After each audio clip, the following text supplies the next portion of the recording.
L'alliance de Dieu avec son peuple. Récapitulons.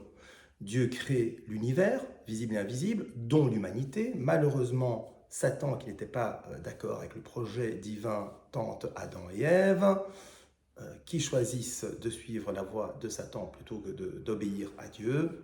Péché originel, péché mortel, qui entraîne, souvenez-vous, la régression non seulement de l'univers, mais de l'humanité tout entière, de sorte que Dieu ne reconnaît plus ce qu'il a créé. Et donc il décide d'envoyer le déluge sur Terre. Déluge, c'est la montée des eaux du bas, la descente des eaux d'en haut, grosse inondation, aucun survivant, sauf une personne qui a trouvé grâce aux yeux de Dieu et qui était Noé. Alors Noé a construit une arche, il y a mis sa famille, tous les animaux, une paire de 2 animaux qui étaient encore sains pour repartir, entre guillemets, d'une page blanche. Alors j'ai entre guillemets parce qu'évidemment nous sommes toujours marqués de ce péché originel, et même si l'humanité est maintenant, et l'univers est maintenant revenu vers quelque chose d'un peu plus normal, il y a toujours ce mal qui végète et qui est en nous, et malheureusement que l'on fait encore parfois.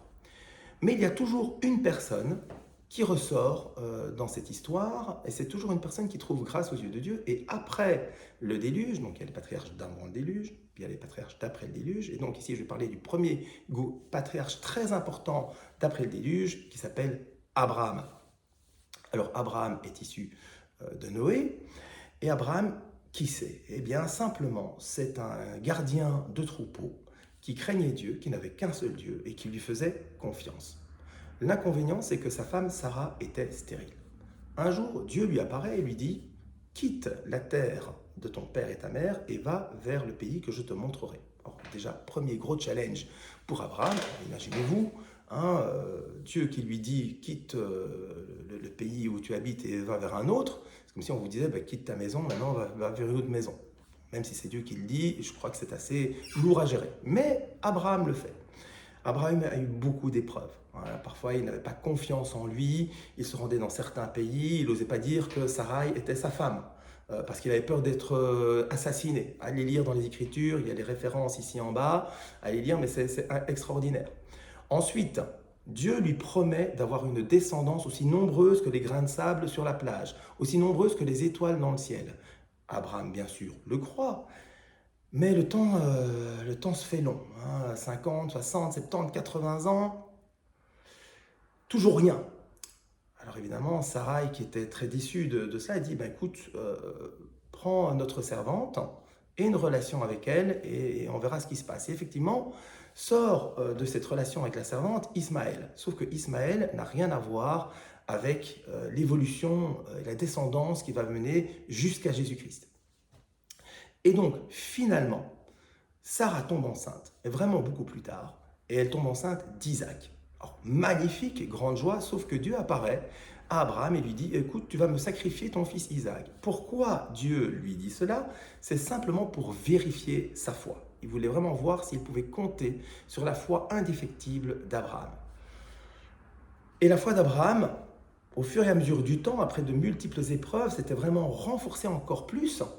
Il a pris son fils Isaac, a été le sacrifier. Il se disait en lui-même, même si je sacrifie mon fils, Dieu fera quelque chose pour qu'il ressuscite ou autre. Et au moment où il allait sacrifier son enfant unique Isaac, l'enfant de sa femme Sarah, Dieu lui dit « Non, ne porte pas la main sur Isaac, maintenant j'ai vraiment vu que je pouvais compter sur toi, que tu as une foi indéfectible, sois béni. » Et effectivement, il a été béni, Abraham est devenu extrêmement riche, etc. D'Isaac, et je vous ai mis ici les patriarches qui sont issus d'Abraham, donc Isaac aussi n'a pas eu une vie très facile. Il trouve une femme, Rebecca, et Rebecca aussi est stérile. En définitive, Rebecca tombe enceinte de jumeaux, Ésaü et Jacob. Ésaü sort le premier du ventre de Rebecca, sauf que Jacob lui tient le talon. Et Isaac, sa seule épreuve n'a pas seulement été la stérilité de sa femme Rebecca, mais ça a aussi été qu'il a été un petit peu floué. Isaac préférait son fils Ésaü, mais Jacob était le préféré de sa mère Rebecca. Ésaü était un chasseur, Jacob était plus littéraire, plus pensif et méditatif. Et à un moment donné, Jacob, il est là, il est tranquille au campement, et Ésaü revient de la chasse affamé. Et il lui dit, écoute, prépare-moi un plat de lentilles, je vais mourir. Et Jacob le floue un petit peu. Il lui dit, écoute, je veux bien te faire un plat de lentilles, mais d'abord tu dois me refiler ton droit d'aînesse. Alors le droit d'aînesse, c'est quelque chose qui se transmettait de génération en génération et qui comprenait entre autres aussi une bénédiction spécifique. Et donc Abraham a béni Isaac et Isaac normalement aurait dû bénir Ésaü. Sauf que Jacob passe ce petit pacte avec son frère Ésaü, il lui prépare son plat de lentilles, il le mange, Ésaü lui donne son droit d'aînesse, et en plus au moment de la bénédiction, quand Isaac va mourir, il se déguise, se fait passer pour son frère Ésaü, et c'est lui qui reçoit la bénédiction d'Isaac à la place de son frère Ésaü. Vous vous rendez compte, évidemment, Isaac était très triste, mais la bénédiction était passée à Jacob et il n'y avait pas de retour possible, ce qui a créé une grosse dispute entre d'ailleurs Ésaü et Jacob, dispute qui s'est ensuite résolue. Donc allez lire, c'est vraiment une super histoire dans la Genèse. Et de Jacob est venu 12 fils. Alors 12 fils, pas tous de la même femme. C'est pas ici qu'on va discuter ce que c'était permis la polygamie avant et pourquoi ça n'est plus maintenant. On pourra faire une vidéo là-dessus si vous voulez plus tard. Ce qu'il faut retenir, c'est que encore une fois, Jacob a eu des épreuves parce que sa femme Rachel, qui était sa préférée, a d'abord été stérile elle aussi. Et puis suite à sa stérilité est sorti Joseph et Benjamin, et Joseph était le préféré de ses fils. L'inconvénient, c'est que Joseph, il avait un don. Il avait un don d'avoir des songes et de pouvoir interpréter les songes plus tard. Et donc, il y a eu un phénomène de jalousie qui s'est développé entre les frères de Joseph et Joseph. Et donc, ses frères, qui formeront ensuite les tribus d'Israël, Joseph inclus, ont décidé de faire mourir Joseph. Alors d'abord ils l'ont jeté dans une citerne, ensuite ils l'ont vendu comme esclave à des Égyptiens. Joseph est parti en Égypte, et là il a été jeté en prison. Je vous passe les détails, allez lire dans la Bible. Moi c'est ce que j'ai fait, j'ai lu dans la Bible, donc faites-le vous aussi. Et puis, comme il a su résoudre un songe que le pharaon avait eu une nuit, et ce songe, la signification de ce songe était qu'il y allait avoir 7 années de vaches grasses, donc vraiment de plénitude en termes d'agriculture, plein de récoltes, etc., qui ont été suivies de 7 années de vaches maigres, donc vraiment famine totale. Et donc grâce à l'interprétation de ce rêve à l'avance, eh bien, on a pu gérer.